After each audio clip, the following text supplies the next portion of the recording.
Welcome to I Hate James Dobson, a podcast that goes on a journey. Unfortunately, you can't come because you don't speak French. Da-da-da. Au revoir. How late was it when you wrote that one? That is a VeggieTales reference. Oh. I wrote that stone cold sober.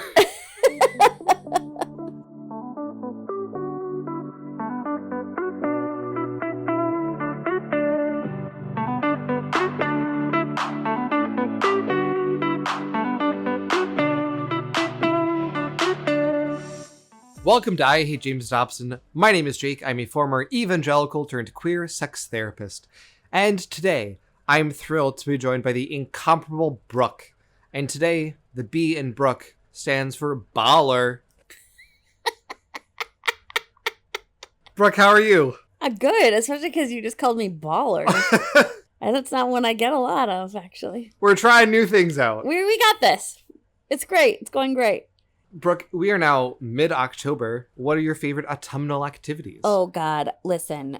So many. Eating apples. Apples? I like a candied apple, do you? I love a candied. I'm more of a caramel apple, if that counts as candied apple. Yeah, that's what it is. Okay. Yeah. I went to a place one time that had fancy candied apples in like a case. It was a candy shop, but in the fall they had candied apples.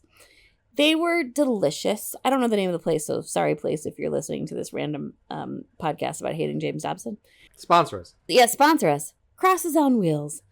They were so delicious, but I was like, oh, I should get one for everyone I know because they were all so beautiful. And then I realized that they were like $14 each. And I was like, it's an apple, though, at the end of the day. You know a really what I mean? good apple.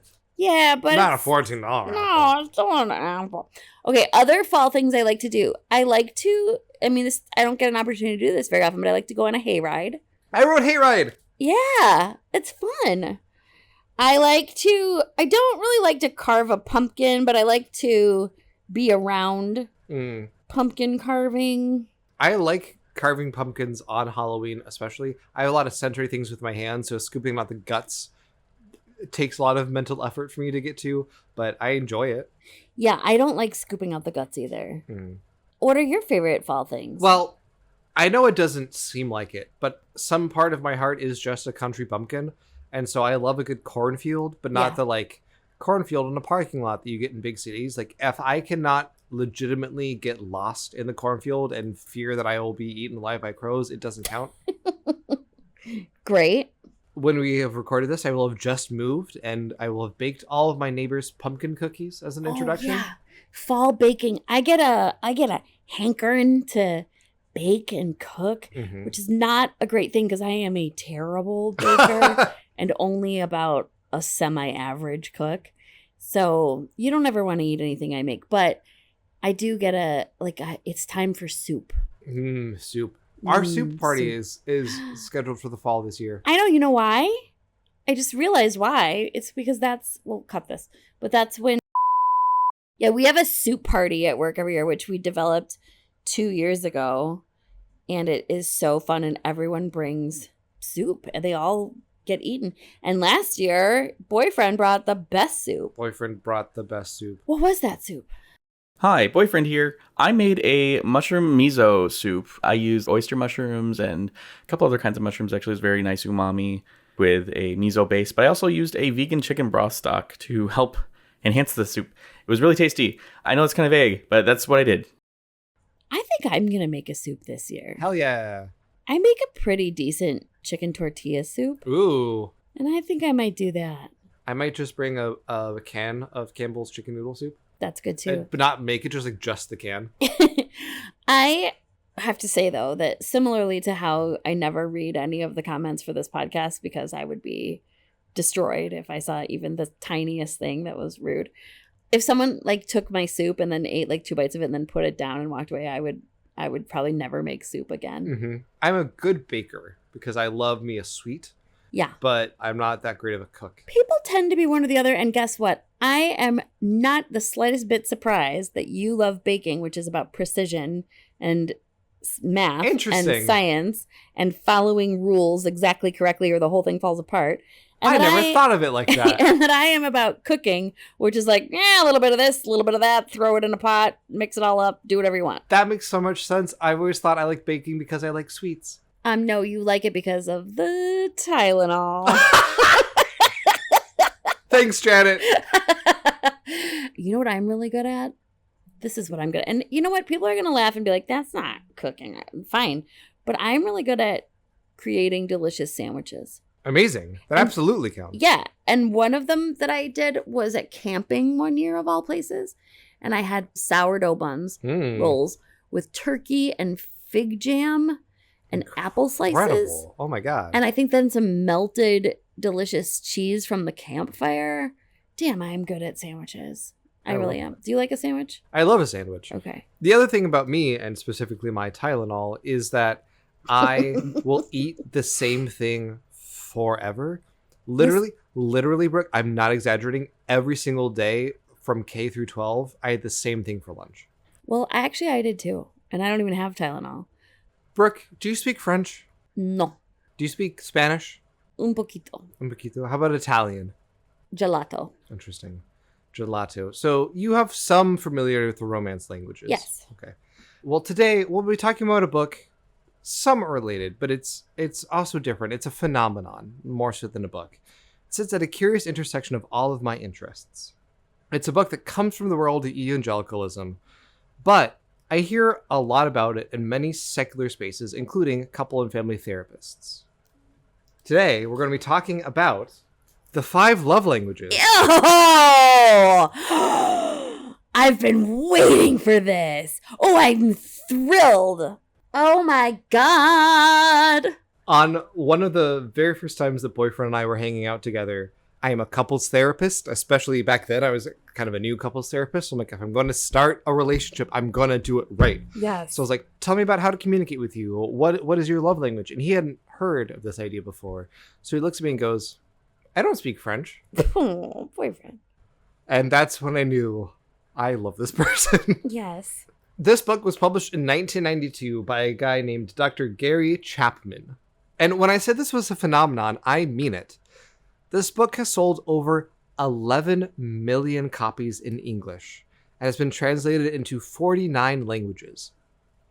And this version, the 2015 edition, consistently ranks in the top 5 books in the New York Times bestseller lists, typically often claiming the number 1 spot. This is a force of a book. And I was like wholeheartedly talking about it, even with clients, up until about a year ago. Yeah. So, Brooke, what do you know about the 5 love languages, about the background, the history, the application? Like, what do you know about it? Well, up until recently, I knew nothing about the background. Uh-huh. I knew that it wasn't like science, and it wasn't something we were like learning in grad school. Mm-hmm. But I thought it was interesting enough, and it seemed to me like, yeah, this makes sense.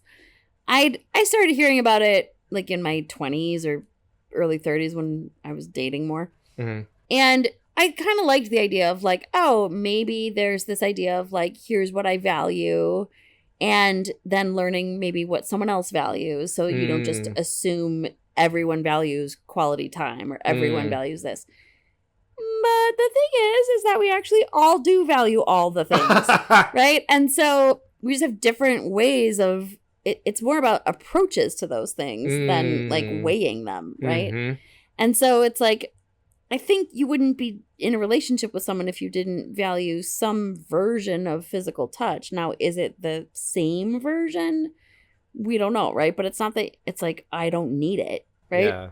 I started to think about it when, and I'm sorry because this will be like the 90th time I've said this on this podcast, but when I started to realize that like stages of grief aren't real. Uh-huh. And then I was like, right, because you can feel all those feelings, but those are like 5 of them. You're also going to feel about 10,000 other feelings, right? Yes. And usually all mixed in one big pot that you can't like pull them apart from each other. Mm-hmm. I started to think about that when people, often clients, but even my friends would talk about love languages, where I'd be like, yeah, I mean, those are 5 things you might value in a relationship, but there's probably also 1,000 other things, right? Mm-hmm. And then you, early in this podcast, mentioned something about how there was a Christianity vibe to that or background to that. And I sort of put a pin in it. And then recently I read something about how they're bullshit. Amazing. Yeah, Excellent. That's my history. That encapsulates a lot of things we're going to be talking about. Great. You don't even have to listen anymore, readers. I did it. Don't listen to the rest of the fucking hour and a half of script that I've written. Who needs the rest of the 10 pages? Typically, with these episodes, I like to start with background on the person or the book or how things came to be. But today, I want to start just with the ideas themselves. Great. I want to critique them in a vacuum with a plain text understanding of what they are and what they do. So let's start with, Brooke, what are the 5 love languages? The 5 languages are quality time. Yes. Words of affirmation. Yes. Physical touch. Mm-hmm. Acts of service. Yep. And gift giving. Incredible. Right off the dome. And Absolutely. no one ever wants to take that test online and get gift giving. Even though I think gift giving is a huge way of showing love and receiving love. Absolutely. Absolutely. Brooke, what is your love language? Gift giving. Word. But not in the sense of like, get me presents, but like, I love the idea when I open a gift that I like or that's thoughtful or that is, no pressure from now on forever whenever you give me a gift. But that somebody, when I wasn't present, like held me in their brain and thought about me and considered what I might like or not like. And that I was like present with someone in this really intimate way. I like that. Absolutely. I love that. And I like giving gifts, although I'm not always great at it. From this list, when we'll talk about its limitations, I would say mine is probably words of affirmation. Mm-hmm. We'll talk about that a little bit more. So those are the 5. Words of affirmation, physical touch, gift giving, acts of service, quality time. According to how we know these love languages are set up, which we're going to debunk in a minute, what would you identify as your least, the one you need the least? It's hard for me to talk about it because my issues with it are much less about evangelicalism than it is about like scientific rigor. Yes. And so probably physical touch as the least one for me. But also I don't know that that's true. Right. In the context of how people talk about this. Yeah. Right. I think not necessarily in a romantic relationship. Think about friends, right? With friends, I'd be more apt to do a thing for you, spend time with you, give you a thing, tell you you're doing great than I am to like hug you. With boyfriend, I'm very touchy-feely. With most people in my life, a nice thumbs up from across the room is about as close as I want to get. What about you? What would be your least prominent one? Probably, this feels weird to say because I don't think this always would have been true, but probably also physical touch. I think actually that is true. I really like hugs, and I like to like pat someone or like touch a hand now and then. You know what I mean? Mm-hmm. But like even sometimes when the cat is snuggling for too long, I'm like, aren't we good? Like, you go over there. I knew I was not a big physical touch person when with my last partner, we'd be cuddling in bed and be like, I can feel your breath on my neck. I need you to get the fuck away from me.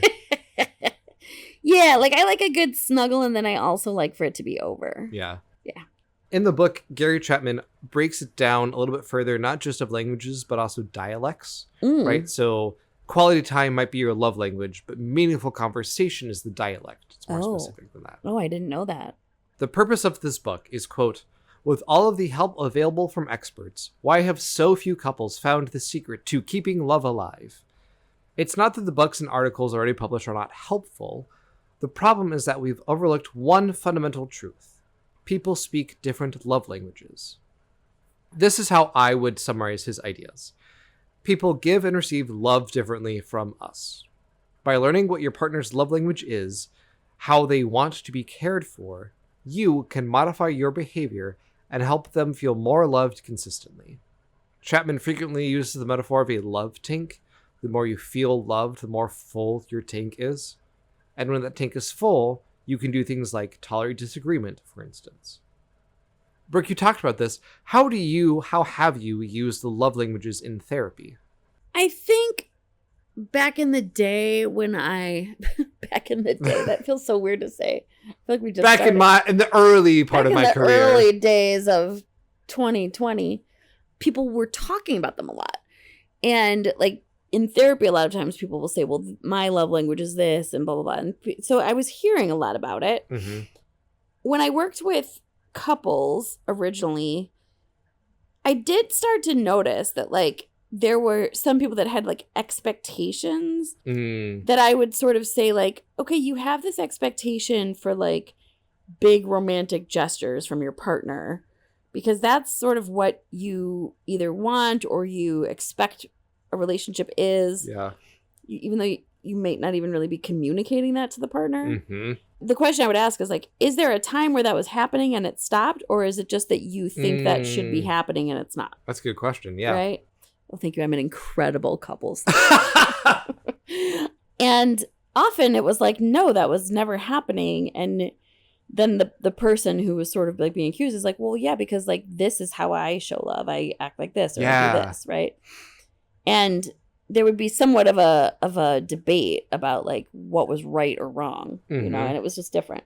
So that's a little bit how I first was like managing it because again, I don't really think these things are bullshit or wrong, but I just think they're not that nuanced. Absolutely. Yeah. Yeah.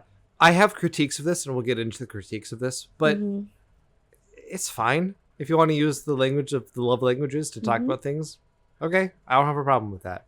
This is not a Dobson is a fascist episode. Right. We did that last time. We need a break. We need some levity. Yeah. One of the things that I think that, at least the way that Gary Chapman presents it, the idea of understanding someone's love languages is for you to modify your own behavior. Yes. And I think something that gets lost in a cultural understanding of it is like, you should understand my love language. It's about me not changing, you changing. And yes. Chapman's onus was like, you need to adapt to your partners. And we're kind of saying the same thing, but I think the emphasis on I'm willing to adapt and change for you compared to you need to change for me is important. Hot controversial take, Jake, and I'm really interested to see what you think about this, but I find that argument to also exist a lot around like mental health or actually social issues around a lot of stuff, right? Yeah. To be like, this is what I prefer and you have to do it, right? Versus like, or not even prefer. That's not a good way to say it because I'm talking about something different than mental health there. But like for example, I have a rage issue, so you have to manage, you have to handle my rage. Versus I have a rage issue, so I should probably seek extra help or yes, you know what I mean? I'm not the person who created this phrase, but I'm a huge believer that mental health is not your fault, but it is your responsibility. That's right. And right, like we have agency to change our behaviors. And this book and Gary Chapman's concept of these things is about you changing your behaviors. That's right. We also talk about this, I think, as therapists a lot. I'm sure you do when it comes to boundaries, right? Which is like boundaries are not directions for how other people should treat you. Absolutely. It's about like what you're going to tolerate or not and how you're going to manage it when they do treat you like that. Absolutely. Yes. 100%. I was talking about the love languages throughout my life, well, in this part of the conversation in grad school, but I didn't read the book. This actually, I've been aware of the love languages for most of my life. This is the first time I've actually read the book of the love languages. These are ways to understand that people are different from us. As you were saying, people feel loved and cared for in ways that we might not. To help us give language and start identifying and talking across those differences. If I use this in therapy, which I do not always do, but if I do, we talk about it for like 5 minutes. I think it's a useful concept. It deserves about 5 minutes in therapy. But the question that I ask is, what could your partner do to make you feel more cared for? Because most of the time, even in difficult moments in relationships, I believe people are trying to show care for their partner. It doesn't always translate that way, to be fair, but the framing of the love languages helps give recognition to the things that people are doing and the framework to start doing something different. Yes, and how people are trying to care for their partner. It's also to help the partner recognize their efforts, right? If we're using this frame, if you are doing a lot of acts of service where your partner really wants words of affirmation, you can change and you can do more words of affirmation. But I also think it's useful for your partner to see when you're doing those acts of service, that is you trying to show them care. Right. To validate that effort and still say, and also I would like this thing over here. I also personally break things down further. how people want to be cared for isn't always what they do to show care. There's often a correlation. We tend to give the love we wish we received, but I show care for boyfriend by keeping the house clean when he's gone on work trips. I feel loved when he tells me that I look good. Right? In Chapman's model, I'd be giving acts of service and receiving words of affirmation. That's interesting.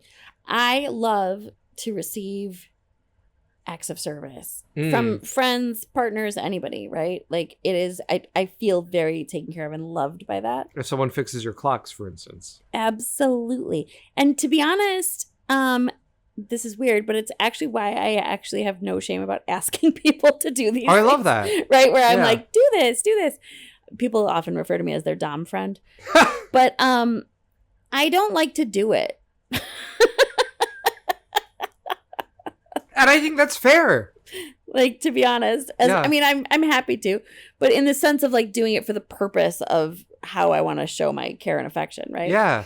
Like, but I do like to like give words of affirmation. I do like to give gifts, right? Yeah. I don't love to receive words of affirmation because I'm Gen X and it's awkward, but I'm trying to get better at it. Uh-huh. Mm-hmm. I also usually don't limit people to just these 5 options. I leave it open-ended. What could your partner do to make you feel more cared for? It's a fill-in-the-blank kind of question. There are a lot of posts on social media with things like, Shrek 2 is my love language, or my love language is getting drunk and eating Taco Bell at 2 a.m., or my love language is letting me openly sob during the Defying Gravity sequence in Wicked, hypothetically. And I actually think that this is the best use of this idea. It's not really what Chapman meant, but fuck him, I don't care. It's communicating how you feel cared for and what you are willing to do to care for your partner or loved one generally. I think that's a really good thing to have a conversation about.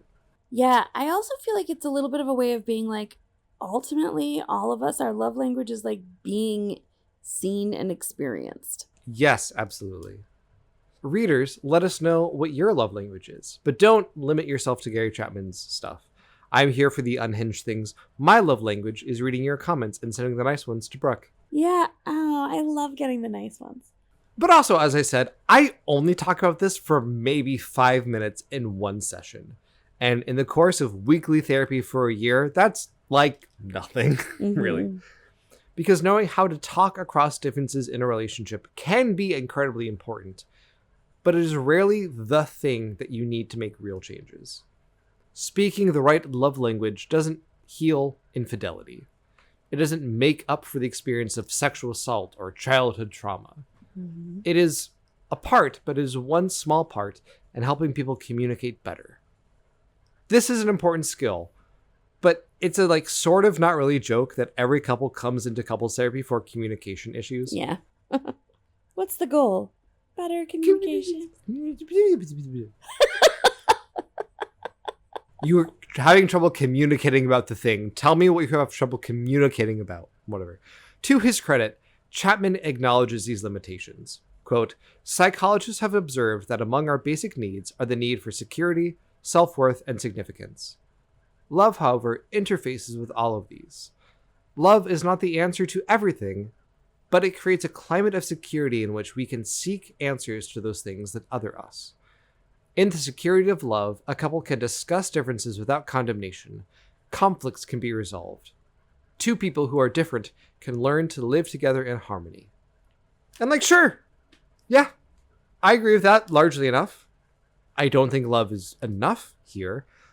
Often in difficult relationships, I'll ask people what keeps you in this relationship, and because I love them is a real and meaningful answer, but sometimes that's not enough. And that's okay, but love isn't the only thing you need in a relationship. 100%. To be fair, though, I do think this is a criticism I have for self-help books in general.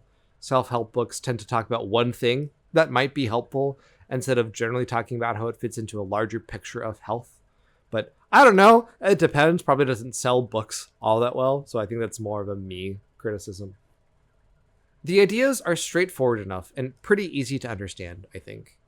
That's kind of my entire recap of what the love languages are. Yay! It's pretty short. There's like 4 quotes from Gary Chapman throughout this entire thing. It's not and I also hate James Dobson. Thanks, everybody. Have a great day. But now, let's talk about Gary himself and some specific criticisms of this model. All right, great. Dr. Gary Chapman was born on January 10th, 1938. Whoa. Personally, I think we should stop taking advice from people who graduated high school before the moon landing. Yeah, Mom. I looked it up. My parents do not fall in that category. No, but mine do. Gary Chapman says he had his conversion experience to Christianity at 17, which that makes me wonder how much of a conversion experience it really was. Teen mania. Yeah, very that vibes. I think that's a very good comparison. That's just me being kind of bitchy, though. Sure. Gary Chapman is an anthropologist by training. He has a bachelor's in anthropology from Wheaton College and a master's in anthropology from Wake Forest University. Oh, but like Wheaton College, isn't that the very... We've talked about Wheaton before. Yeah. It's an evangelical college with very complicated history. Why do I know this Welcome shit to now? my brain rot. God. I'm infecting you. Ugh. Wake Forest University was founded by Baptists, but it's not like formally affiliated with any single denomination. At this point in his career, he was definitely religious, but he wasn't known as, quote, the Christian anthropologist. It wasn't part of his brand in this way, right? His educational history gives a certain bent to what he's saying, but it's not the, like, again, it's not his brand. It's not defining to the work that he's doing. The love languages are conceptualized as languages because of his training as an anthropologist. Quote, my academic training is in the area of anthropology. Therefore, I have studied in the area of linguistics. Most of us grow up learning the language of our parents and siblings, which becomes our primary or native language. Later, we may learn additional languages, but usually with much more effort. These become our secondary languages. And this, I think, gets at the first big critique I have of Gary Chapman's model. The way that he talks about it is unnecessarily rigid. He says you only have one primary love language. And so even by his own model, this is incorrect, right? Yeah, the languages you learn as a kid will always come more naturally to you than the ones you learned later in life. That's fair. But kids can be fluent in multiple languages. Bilingual kids exist who have that fluency in multiple languages. Some people will combine it with astrology and be like, I'm a acts of service moon and words of affirmation rising or whatever. I always like to tell people they're Slytherin rising. That's good. Mm-hmm. Secretly bitchy. While you might generally like some ways of care more than others, I think of this more as a metaphor or a starting place of exploration rather than a complete taxonomy of love, which Chapman often presents it as. These are the 5 options that you have. This is not the end of his educational career, however. Gary Chapman also holds a master's degree in religious education from Moody Bible Institute and a PhD in adult education from the Southwestern Baptist Theological Seminary. Okay. Boo! Boo. Notably, none of these are in therapy. None of these are counseling degrees. He does pastoral counseling as part of his job, and regular readers of the blog might know how I feel about that. But in short, I often find biblical or pastoral counseling to be advertising as psychology, but practicing theology in ways that I find slimy and gross. Mm-hmm. This does not exclude him from having useful insights into relationships. And again, I do sometimes use this in therapy. But it would be like me trying to write a self-help book in theology. And while I am an award-winning Awana Bible quizzer, I don't think I'm qualified to tell people how to interpret the Bible. Right. Gary Chapman was also a professor at Carolina University and associate pastor at Salem Baptist Church, which is a Southern Baptist church. Ptooey. Boo. One day, I will do a whole episode about the Southern Baptist Convention, but today, it's important to know that this was the denomination I was kicked out of, and they fucking hate queer people. This book actually doesn't talk about Jesus all that much, and I would say he tries to be politically correct often. But his evangelical views do bubble over the surface at times. Yeah, does he only assume straight couples in the book?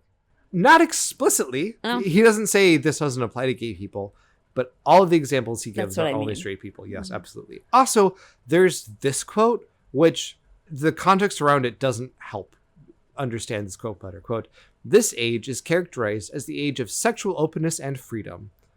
With that freedom, we have demonstrated that the open marriage, where both spouses are free to have sexual intimacies with other individuals, is fanciful. Those who do not object on moral grounds eventually object on emotional grounds. Something about our need for intimacy and love does not allow us to give our spouses such freedom. The emotional pain is deep, and intimacy evaporates when we are aware that our spouse is involved with someone else sexually. That's just wrong. Yeah. That's just not true. Yeah. Open relationships, non-monogamy, aren't for everyone and not for every relationship, sure. But it can be fine. I mean, that's another one of those examples like Dobson always has where, like, yeah, maybe for some people. Yeah. I mean, I've certainly talked to lots of people who have experienced that in non-monogamy, and maybe they don't continue with non-monogamy. Mm-hmm. But I have also talked to lots of people who have not experienced that and whose lives have been significantly enhanced by non-monogamy. So Yeah. it's just, all these examples are always just like, people be peopling. Yes. Like, don't include the part where I said people be peopling. No, I love it. That's gonna make the tag. But more than these like specific critiques of ideas bubbling over the surface, I think a fundamental idea underscoring this whole conversation that is rooted in evangelicalism is that marriage should be a lifelong thing. You just need the right tools to make a marriage last forever. The divorce isn't an option. Mm-hmm. For example, he suggests committing to trying to speak your partner's love language for 6 months. If your partner doesn't reciprocate, quote, you can look at yourself in the mirror and know that you have done the most powerful thing you could do to influence him. Then, you can honestly say to him, I don't know how you feel about our marriage, but in the last 6 months, I have shown love to you. It now seems to me that you do not care about our marriage. I love you too much to simply sit here and let you continue to destroy me. So I'm moving in with my mother or some other arrangement. I'm not abandoning you. If you are ever willing to go for marriage counseling, I will be happy to join you. This approach is called tough love. It's so weird, though, because let's say you're in a marriage Mm-hmm. and you're in a real bad place. Mm-hmm. And then you're like, you know what I should do? Buy him gifts for 6 months. Mm-hmm. You know what I mean? Like, it's not that simple, No. right? And like, even if that is your love language, it's not going to feel good when there's a lot of other stuff going on, right? Chapman says and would say that it's less about the specific action that you're taking and more about filling your partner's love tank. Love tank. Yes. I don't like the phrasing. Listen, I said this earlier. I'm a Gen Xer, and some of this earnestness is going to be really hard for me. The idea that you would end the marriage isn't once mentioned ever in this book. No. I'm not abandoning you. I'm willing to go to counseling if you are. And again, I don't think this is a bad thing on its own. I generally do think that people should try to improve their relationships before ending them. But there's also this context. Quote, we need not agree on everything, but we must find a way to handle our differences so that they do not become divisive. With empty love tanks, couples tend to argue and withdraw, and some may tend to be violent verbally or physically in their arguments. Ooh. But when the love tank is full, we create a climate of friendliness, a climate that seeks to understand, that is willing to allow differences to negotiate problems. Ooh, that's complicated. Uh-huh. That's a little confusing. When there's physical and emotional violence at play, the problems run much deeper than not feeling loved enough. Yes. Also, having a full love tank does not necessarily, I can't believe I'm saying love tank, does not necessarily mean that there will not be emotional or physical violence. Correct. A general problem I have with evangelical marriage advice and books is that they don't take the idea of divorce as a real possibility. And again, I agree that divorce is typically a very sad and hard thing, and I would like to help people avoid. That is how I make my living. It often is helping people fix relational problems. It's for their own sake and also for the sake of children at play. But sometimes divorce is just the right thing to do. Like, there's not a more eloquent way of saying it. Well, one thing I think that we see a lot of, and you talked about this, is that, like, often couples come to couples therapy a little too late. Sometimes, yeah. You know, and when that happens, that might already sort of subconsciously have been decided. Yeah. And there's sort of a reluctance to do some of the work as opposed to just have someone say, like, it's okay to get a divorce or whatever. Absolutely. And so, that you can't necessarily like fix every relationship because sometimes it's too late. But yeah, people come into couples therapy and hopefully want to work at it. When I do couples therapy, and I tell my clients this explicitly, the client that I see, the way that I conceptualize the case, my client is not either person or both people. My client is the relationship. And I'm trying to do what's best for the relationship. And sometimes what is best for the relationship is for it to end. Right. Or for it to devolve in some way. A lot of times with my individual clients, when they talk about their relationships, I will suggest couples therapy. And one thing I hear a lot of is like, well, I don't think things are that bad yet. And I'm always like, I think it's never too early to go to couples therapy. And it's a lot easier to get through it quickly and resolve issues easily when they've just begun. Yes. Couples therapy can help you develop skills to deal with problems before they become big problems. Also, this is so not the most important thing, but I deal with a lot of couples in conflict, and that's what I do. It's not me complaining. But to have a couple where it's like, yeah, we don't have big problems, we just wanted to come to therapy. I'm like, oh, thank God. Yeah. Oh, a light part of my day. It helps you as a therapist. My God. But really, everybody's great. We love them all. Yes, we love all of our clients equally. Divorce, relationship ending sometimes is the right thing to do. Sometimes for your own safety or for the safety of your kids, you have to get a divorce. And potentially a restraining order. Yeah. And maybe it sounds like I'm escalating the conversation to a point where Chapman's not really talking about it, but I don't think that that's true. And the quote that we read, Chapman literally said, sometimes when you don't feel loved, you get violent. That's fucked up! And also, while divorce is often a difficult process, it doesn't have to be traumatic. Mm-hmm. I know personally some people who've gotten divorced but stay good friends with their exes and co-parents with their exes. Mm-hmm. Sometimes relationships run their course, and that is okay too. Another big critique that I have about this is that Gary Chapman's not a scientist. Anthropology is real and cool, and that is his claim to scientific legitimacy. But he hasn't done real anthropology in decades. There isn't really scientific validity to the 5 love languages. Which isn't to say it's not useful, but it's useful like astrology is useful, or the Myers-Briggs type inventory is useful. And I have a personal beef with the Myers-Briggs type inventory. Yeah, you really hate that Myers. I really do. Well, it's not the point of this podcast, but I have personal beef with it. To be totally honest, the research here is kind of mixed. And as much as I want to spend the rest of this episode talking about the study design and why the research may be mixed, suffice it to say that measuring frameworks like this is a very tricky and kind of squishy task. It depends on what you're looking for and how you ask the question. There are some studies that find some validity to this framework, sometimes showing higher degrees of relational satisfaction, for instance. But if you were saying people who go out of their way to be kind and caring and understanding to their partner report higher degrees of relational satisfaction, I'm not going to attribute that to the success of the 5 love languages. If you're looking at just the specific structure of the 5 love languages, some studies show support for this model, but some show that there are 4, or 3, or 6. It's like these are made-up constructs that we're retroactively trying to validate. Mm-hmm. It's a problem with the social sciences generally, and as a professional psychology person who is in the social sciences, it's hard. It's tough. Mm-hmm. Brooke, I'm going to send you a link. Oh, yes. You don't have to do all of it, but I'm going to send you a link to the 5 love languages quiz. Oh, good. Oh, I haven't taken it in a while. Okay, official quiz. There are 30 questions. Holy shit. All right, how do you describe yourself? I'm an adult. How do you describe yourself? I am single. Ready for your world.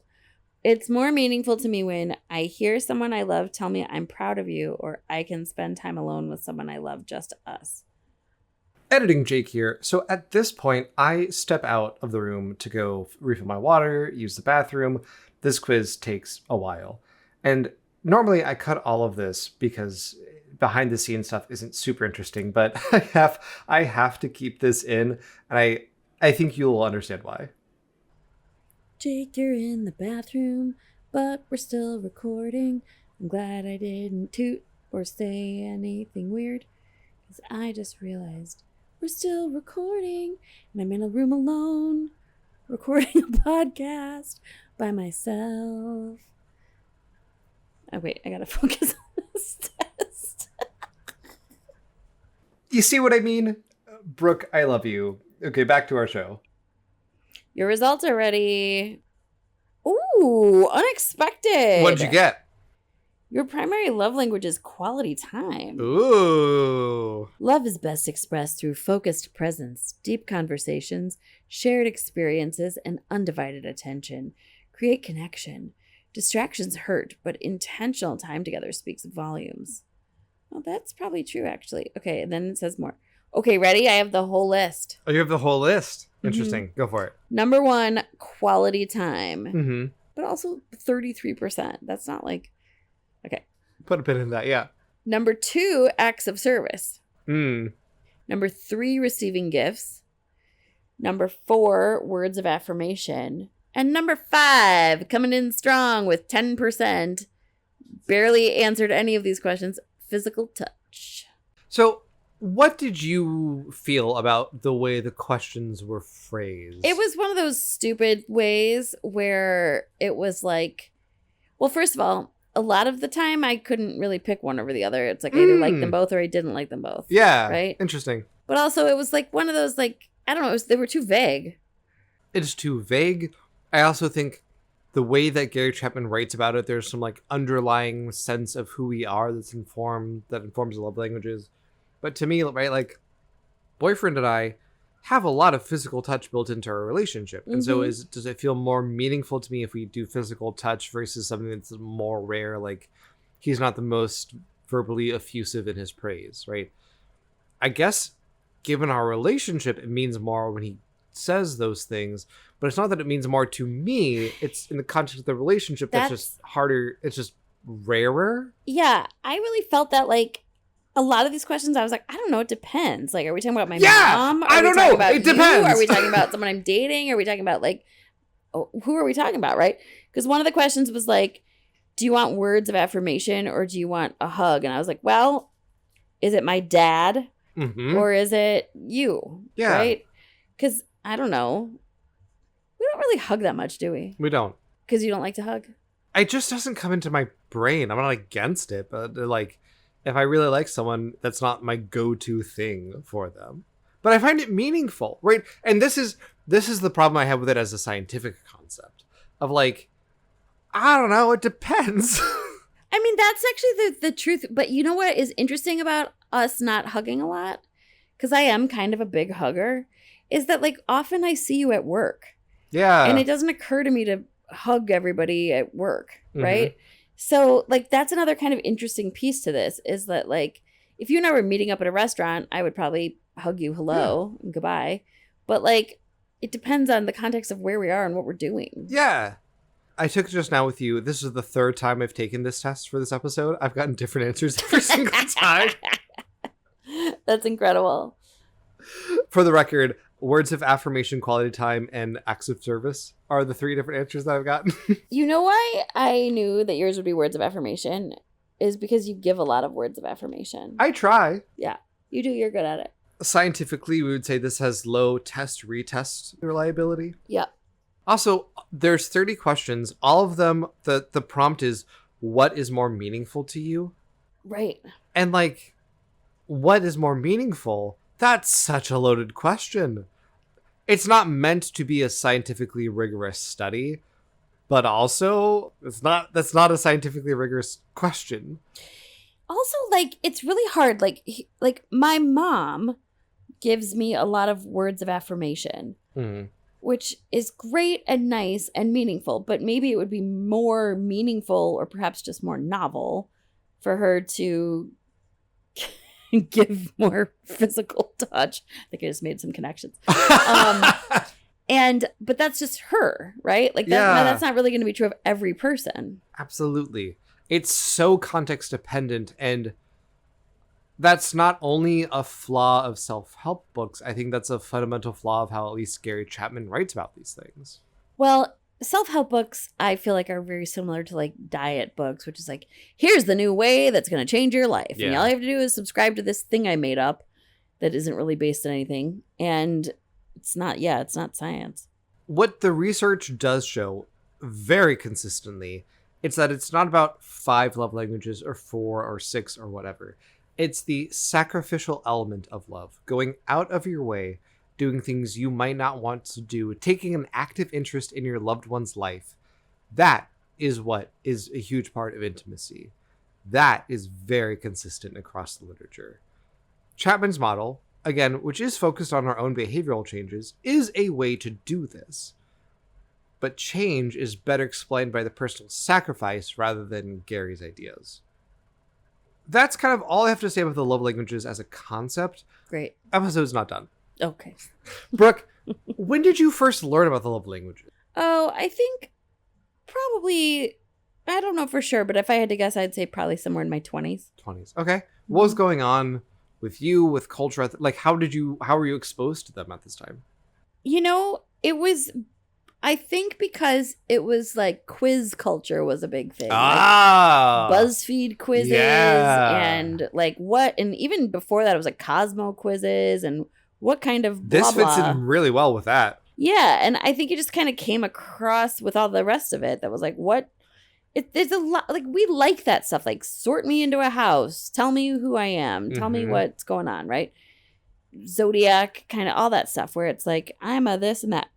So I don't know for sure, but I have a guess that that's sort of how it came to me. Sure. It was like, what's your love language? Take our quiz. Like, Yeah. we like to take an internet quiz back then. That's fascinating. Mm-hmm. I have been aware of them for a long time, and I don't actually know when my first exposure to them was. But I want to share with you my first main memory of them, because I think it's really insightful to the next part of our story here. We were living on a U.S. military base in Germany, and the church that we went to encouraged us as a family to go to a marriage and family weekend at a retreat at Edelweiss, which is the big fancy military hotel in Germany, in Garmisch-Partenkirchen, which is a fancy ski resort. Say it again. Garmisch-Partenkirchen. Garmisch-Partenkirchen. Mm-hmm. Typically, when Americans are talking about, at least, it's just Garmisch. Garmisch. That was fun. Entschuldigung. So this was a weekend retreat with a bunch of different like breakout classes. One of the classes was about the love languages. And I have a very distinct memory of trying to think about how I felt about getting a massage from my parents versus getting a gift from my parents and not being really sure. Because a lot of the same hesitancies that I have now about like, well, I guess it kind of depends, I felt back then when I was 11. It is not surprising at all to me that Gary Chapman was or is a pastor. There is a huge culture of marriage retreats in the evangelical church. Before writing this book, Gary Chapman was already a speaker at the types of conferences that I went to. In fact, his speaking gigs got him the attention from publishers he needed to write this book. The book was published by Moody Publishing, which is the same one that runs Moody Bible Institute. Mm-hmm. When I was growing up, my parents went to a ton of seminars and support groups for parents through the church. They did a lot of a curriculum called Growing Kids God's Way, which we'll probably do a whole thing about at some point. But it was a book and also like a support group book club designed to help parents grow kids God's way. I remember my dad reading a book called Fireproof, and then he and I watching a movie starring Kirk Cameron. Yeah, I knew I'd heard of it. I think every single church we went to had a Sunday school for couples and or parents, right? This focus on couples, on relationships, the focus on the family, one could say, is built into evangelical structures. And that is a huge reason why many people join the church in the first place. My parents, in large part, joined the evangelical church after they had kids because they wanted to parent kids correctly. And that kind of focus on the family doesn't really exist in the secular world. Mm-hmm. Part of this, I posit, is the assumption that Christian equals good in our culture. James Dobson has a PhD, sure, but his real claim to moral fame was his faith. Editing Jake here. I want to acknowledge that there are definitely prominent non-evangelical parenting and family experts and resources, but the culture of these topics in evangelical spaces is, to me at least, rather unique. The access to these resources is generally much more readily available in the evangelical church. Bluey is a great show for parents and kids alike, but there's not really a support group for parents based on the lessons in Bluey. Okay, back to the show. Marriage and or parenting retreats are so much more common in the church. Through Google, I found a lot of things I think are very telling about this. I found the Family Life Weekend to Remember, which is a faith-based marriage retreat. It is a weekend-long retreat that takes place in 75 locations across the United States over the course of this year. Speakers vary between events, with some potential speakers including a former professional golfer and his event planner wife, a pastor husband and his nurse wife, a former NFL player and his wife who is, quote, a keynote speaker at corporate and faith-based events, a pastor and his wife who is a teaching director. Of the 30 couples listed, potential speakers, 2 had any professional experience in psychology. 1 is a professor of psychology, and 1 as a licensed marriage and family therapist. That person has real qualifications, good for you, but it's 2. There are more former pro athletes at these things than actual therapists or counselors. There are a lot of professional speakers that show up to these events, which the cost for 1 ticket to the Family Life Weekend to Remember faith-based marriage conference is $175 per person. That does include the hotel cost, which isn't required but is recommended. There's one in Chicago in March 2026 that we could go to for just $175. You know where you're going to go. I'm not paying for that. By contrast, I found a very qualified couples therapist who does weekend intensive experiences for couples. It is Friday, Saturday, and Sunday, which is basically just marathon couples therapy sessions. The one person who I saw has a PhD. He's a licensed marriage and family therapist. He's a licensed clinical social worker. He's trained in emotion-focused therapy, which is my personal go-to model of couples therapy. And he's trained in EMDR, which is a trauma-focused model of therapy. He was also trained personally by the Gottmans, who are a big name in couples therapy. We've talked about them before. So if the church model is $175 per person, Brooke, how much do you think this person's weekend couples therapy intensive is? A lot. Yes, but if this helps at all, it's Friday 6 to 8, and then Saturday and Sunday 9 to 4. In the thousands. $6,500. Holy shit. Yes. Okay, but can I just say something really quick? Yeah. Earlier today, I was Googling hot dog purses, and I found one that was covered in rhinestones, and it was made by some fancy designer. And it was also $6,500 for a hot dog purse. 2 things that will save your marriage. Which one, if you had to spend $6,500 on one purse. of those? It's not a question. I found another conference that's not strictly based in religious teachings, at least by advertising.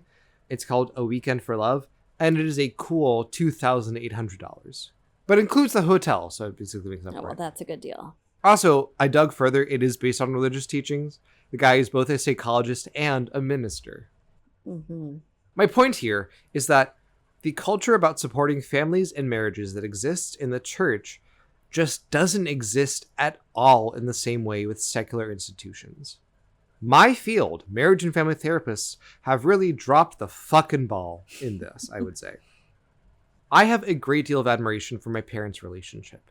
And they are both smart and empathetic people already. I have to imagine that the support they received from the church was really helpful in helping them be good parents and good partners to each other. And I don't think it's unrelated that I grew up going to conferences like this, just hearing sermons about how to be better partners generally, and now I'm a couples therapist. Mm-hmm. I don't think it's a one-to-one, but I don't think it's unrelated either.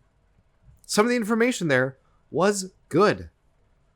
But also, the people who are leading these things aren't experts in any, I would say, meaningful way. Like the retreat that I mentioned up top, they're all couples, they're all married. That's a type of expertise. I don't think it's quite the same as being an actual couples therapist, for instance. Also, these speakers aren't accountable to anybody. There's not quality control. Right. And they aren't trained in how to identify abuse or how their advice may contribute to that culture of abuse. Right. Benefit of the doubt, I don't think Gary Chapman wants people to stay in abusive relationships. Although, maybe he does. Evangelicals have said some wild things to me and people I love about staying in abusive relationships. Regardless, Gary Chapman also doesn't once grapple with how his advice could be weaponized in abusive and toxic relationships. This may feel a little bit like way off subject, so just cut it. But Yeah. I think an interesting example of something similar is if you watch the documentary that came out recently about The Biggest Loser, the show The Biggest Loser, and how they would sort of capitalize on exploiting and like verbally abusing fat people on that show. And then these trainers who are not therapists would sort of sit and have almost like a session with people. Yeah. And talk about their family history or their trauma or whatever else. And then like pour sort of like love and compassion into them after literally abusing them. Love bombing. Yeah. In like a very clinical sense. Yeah. And it was really like, at the time, it just felt like, oh, that's so, they love them. They care about them. That's why that's tough love, right? Uh-huh. But really now when you look at it, you're like, oh my God, that's just straight up abuse. Like, here, accept my love after I tormented you, right? Absolutely. Yeah, it's interesting. Yeah. It's not that these people might not have useful things to say, but their limitations are so meaningful, and it seems like largely they're not aware of those limitations. Right. Yeah, that's what I was getting at. Is like when you're not trained or qualified to do this kind of work and charge for this kind of work, and offer yourself as an expert or a professional, it can be really dangerous. And this is related to the same problem I have with like biblical counselors or pastoral counselors generally. There's also, they're not accountable to anybody, right? Like, if I seriously fuck up and, I don't know, have sex with one of my clients, I will lose my license. There's a like licensing board I have to report to, and I'm beholden to. Famously, like, pastors just get shuffled around between places if they do some kind of real harm. But it's not just doing harm in a very like active, acute sense. It's not just identifying abuse. It's trying to deconstruct systems like rape culture or patriarchy that make the permission structure for abuse to exist, as it so often does. Again, benefit of the doubt. I don't assume most of the people in these speakerships want people to stay in abusive relationships. But if you're not critical of how these things you're saying could be used and weaponized, it kind of doesn't matter what your intent is. Mm-hmm. So why has the field of psychology left this hole to be filled in by solidly B- students in relationships? Part of it to me is the price of expertise. If you are an expert in this field, you probably expect to be paid accordingly. And whatever accordingly means can vary wildly. 16 hours of therapy throughout the weekend, paying more than double that. I would say that's not being paid according to your time. Apparently someone in the city of Chicago would disagree with me. Also, though, intellectual honesty. We've talked about it before on the show, but therapy doesn't give you a set of rules to follow. It is a collaborative, fluid process that is highly tailored to your individual needs. Right. I can't just say, the 5 love languages, $1,000, please. There are quite a lot of us who are not in this for the biggest paycheck possible. Right. Imagine being in this job. That is hilarious to me. Like, oh, you want to make money? That's so funny. Join a helping profession. Yeah. We're basically the nonprofit of helping. Regardless of the why, my field, my peers, have left a vacuum that evangelicals gleefully fill. And not that anyone asked, but I do feel a certain level of responsibility to address this problem. So, for my LMFTs and other therapists out there, here are my solutions to how we can start meaningfully combating this. Therapy-based parenting or marriage support groups.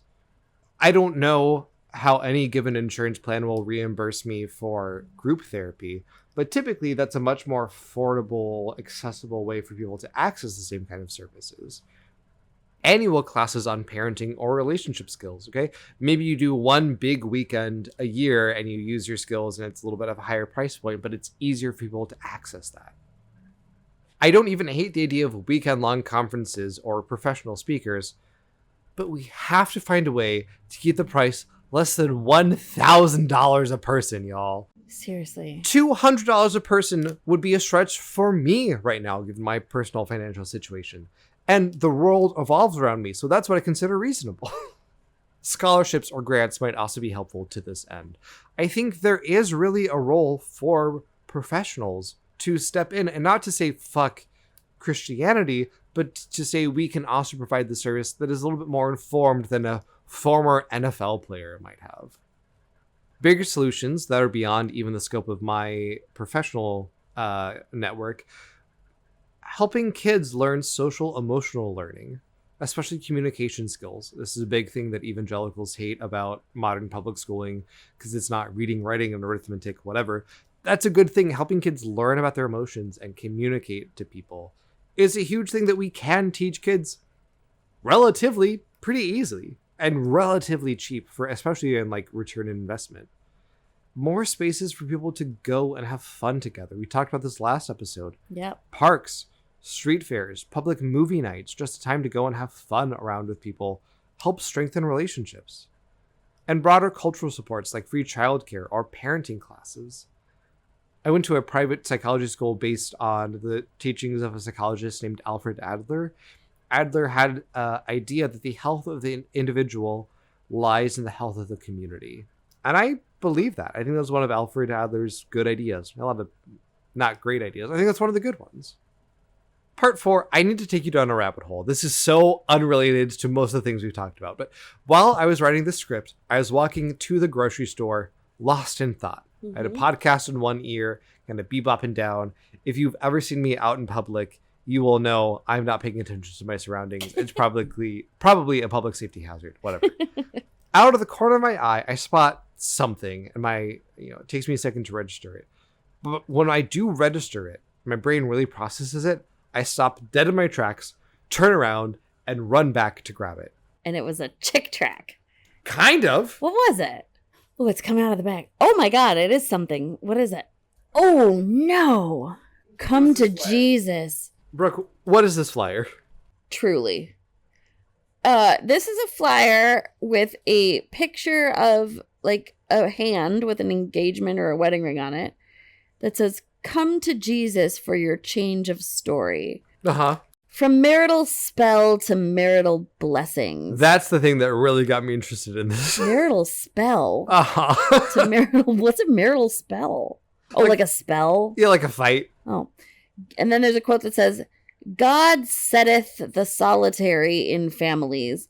He bringeth out those which are bound with chains." Which, it's written in like Bible speak. It's not a Bible quote. There's a Bible verse underneath that. That's not what the Bible verse says. You guys, under that, in different font, is the same exact quote. The same exact quote in a different color and font. And then under that it says, "Marriage institution has always been under attack since it was instituted in the Garden of Eden, and that has continued up till now." And then it says that's from Genesis. There are answers in Genesis, one might say. And then it says, "But redemption restored to every believer the right to marital breakthrough." Okay, what is this, though? Oh, here we are on the back. Okay, I won't read all these quotes because it's a lot of Bible shit. They're also not Bible quotes. They cite the Bible. Those aren't Bible quotes. Those aren't Bible quotes. Yeah, okay. Marriage is, you guys, marriage is a good thing, and every good thing is our entitlement in Christ, including a peaceful, joyful, faithful, and settled marriage. But that says it's from Matthew. I don't think he said marriage is a good thing. Okay, then some Jesus stuff. And then it says, "Worship with us at Winners." Oh, we'll cut this out. Oh, no. We're going to talk about it. Because Winners Chapel International, Chicago. It's called Winners Chapel. Winners Chapel. This is an advertisement for a local church. I don't want to dox them. Don't send them hate. We don't encourage political violence, whatever. No. But the name is really important. It's called Winners Church. I went down this rabbit hole about this church with boyfriend one night, who very politely indulged me and let me rant about it. God, and now you're all on this journey with me. Winners Church is a branch of an international network of churches called the Living Faith Worldwide Church. It was founded by a guy named David Odiepo in 1981 in Nigeria. Oh. David claims that when he was 26, he received an 18-hour vision from God that David's purpose was to liberate people from all oppressors of the devil. This is a charismatic denomination of Christianity, which doesn't mean that they are friendly. Charismatic here means that they believe in modern miracles and spiritual gifts, such as the gifts of prophecy and vision, which David claims to have. The churches are often called winners' churches because the church's theology emphasizes a message of triumph, victory, and success in all aspects of life through faith in God, aligning with the concept of being a winner in Christ. This is a prosperity gospel. You can put it down if you want. I'll grab it at the end. Yeah. The idea that if you believe in Jesus and are faithful enough, you will receive success in life and business, that your marriage will be saved, that you will be a winner. Prosperity gospel. Interesting. The church's headquarters is called Canaan Land. Canaan land? Canaan Land, like the land of Canaan, which is the name for biblical Israel before it was Israel. Lots of deep cuts. The headquarters is a 5,000-acre estate and campus that houses the 50,000-seat auditorium, the church secretariat, the church's youth chapel, the primary school called Kingdom Heritage Model School, and a full boarding missionary secondary school called Faith Academy, with over 1,500 students, and the Covenant University facilities, which accommodates 7,000 students. Canaanland campus also has for-profit establishments operated by the church, such as a bakery, a bottled water processing plant, a petrol station, various restaurants and shopping stores, and several residential houses that provide for the 2,000 church employees and guest houses. 4 banks are also present on the estate, 3 of which are branches of the external commercial banks, and 1 of which is a community and microfinance bank operated by the church. The whole of Canaanland, which includes a proposed 15,000 housing estate known as Canaan City, had increased to 17,000 acres as of 2012. It's not just a mega church and wow, what a really big church. It's a city. Mm-hmm. And for those of you who want proof of the prosperity gospel, just look at David himself. Brooke, the head of this whole organization. What do you think the net worth of this pastor is? Oh, I mean... Take a guess. Give me a number. Millions. 150 million. Oh my God. He is purported to be, by Forbes at least, the richest pastor in the world. What? This episode isn't about David Oyepo or the fact that he was influenced by white evangelicals like Kenneth Copeland. Rather, I think the fact that this flyer exists at all really shows the vacuum for relational help we have in our culture. Perhaps to editorialize too much, very obviously this is just a scam. A very successful scam, but such a scam. But the fact that there's no equivalent in secular culture means that people who want help, who want to feel good about themselves and their relationships, are willing to turn to a guy in Nigeria for this kind of help. God. I don't even really know what to say about this. This is wild to me. We talk a lot about white evangelical culture, and that is our focus, and that is really what I know a lot about. African evangelical culture inspired by white evangelical culture, it's a whole different experience. Editing Jake once more here at the end. In my experience, most white evangelicals reject the label of prosperity gospel, although to be clear, many of their ideas do fit into this worldview. For example, with purity culture and I Kiss Dating Goodbye, the idea that if you just date the way God intended, then your marriage will definitely work. That's a version of the prosperity gospel. But, more acutely, my main critique of my copy of the 5 Love Languages is that the whole thing is basically just an ad. At the end of every section in this book, 2 actual psychologists spend 3 pages each chapter hawking the premium 5 Love Languages assessment. And it's basically the same ad every time. There's nothing new or rich or interesting about it. And There's about 1 million versions of the 5 love languages. Books you can buy, like the 5 love languages workbook, the 5 apology love languages, the 5 love languages of children, the 5 love languages singles edition, the 5 love languages military edition. They also have video series you can pay for, apps you can download, and, yes, official 5 love languages marriage retreats throughout the country. David Odiepa's wealth may seem garish to the refined tastes of American evangelicals, but the game is ultimately the same. Make as much money off of God's name as you can. If your operations for a relational device are a scammy megachurch pastor, or an anthropologist who takes his own ideas as facts, or nothing, you'll choose the actual advice, as scammy as it may be. American culture's focus on hyper-individuality often relegates any actual social support to churches. And this is by design.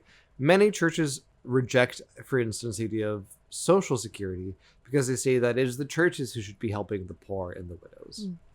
And while some churches do indeed do this work well, they shouldn't be the only ones doing this. It shouldn't just be relegated to the churches. I long for a society that prioritizes not only marriage, but all types of meaningful relationships. A society that supports people in working through problems, educates people about their own emotions and how to share them with others, gives them time to relax and to focus on each other. I will say there are some good people doing work to this end. Therapy Jeff is an online personality who often makes good short-form content about relationships. I've shared it over them with Boyfriend, and we have good conversations about them. Mm-hmm. I've mentioned her before, both in this episode and others, but Dr. Becky Kennedy gives some really good parenting advice. Mm-hmm. But as we discussed, the solutions needed here are more than individuals. We need systemic change. I wish we didn't have to rely on people like Gary Chapman or fucking James Dobson to give relationship and parenting advice. Because, man, I fucking hate James Dobson. I hate James Dobson. I'm worried about ODFO. I'm neutral here about Chapman. And that's all I have to say about that. So, Brooke, I've gone through really my full critiques of the 5 love languages. Yeah. Now that you have more of a full story about them, how do you feel about them? To be honest, still kind of neutral. Yeah. Right? I think the same way I might have a client who comes in and starts talking to me about being a Taurus. Mm-hmm. If a client comes in and says, I'm a physical touch love language, it seems like a decent jumping off point for me to be like, well, tell me more about that. Right? It's a jumping off point. Yeah. I think if we're using it as that, it's fine. I don't care. It's fine. Good. God bless.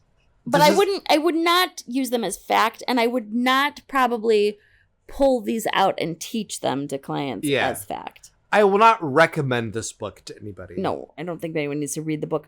I mean, honestly, these are the 5 love languages. I mean, what more do you need to know? Yeah. What do you need a whole book about? This is a framework for which you can understand yourself and other people, but don't take them as gospel. That's how I would describe it to people, and I think that's the best way of And I think the last thing I would say is just, in general, be careful of labels. Yeah. You get locked into them. I mean, even I started this by being like, I'm a gifts person, and then clearly the test, that very thorough test proved me wrong. But those 30 questions. Yeah, you know how when you say you like something, then that's the only thing people ever give you? Yeah. It's like, you can get locked into that a little bit in other stuff, like mental health stuff too, and relationship things, and be open to the idea that evolves and changes a lot over time. Yeah. And that you're not just one thing. You probably are all of them. Generally, I think we need all of them. Yes. You might value one more than the other. That's absolutely fair, but we need a diversity. We want to feel loved in a variety of ways. These are 5 good ones, and it can be more than that too. Mm-hmm. And that's fine. That's okay. I don't hate Gary Chapman. No, I don't hate Gary Chapman. It's fine. That's it. That was a good one.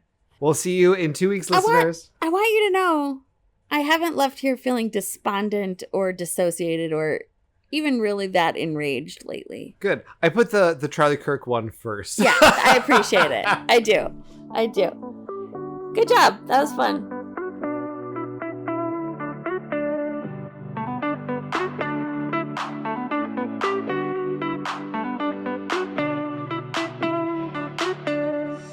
I Hate James Dobson is a labor of love, of spite, written, recorded, edited, and produced by me, Jake.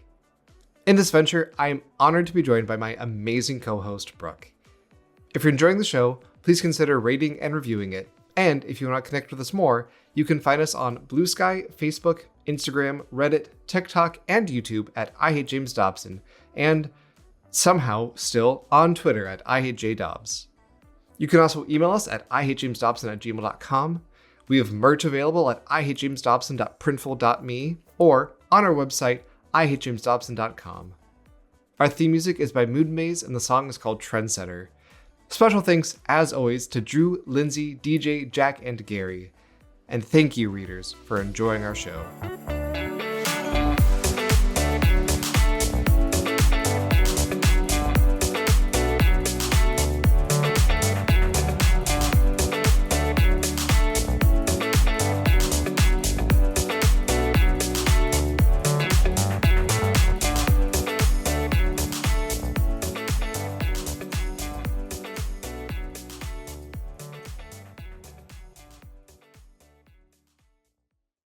Hooray for soup parties. Yay.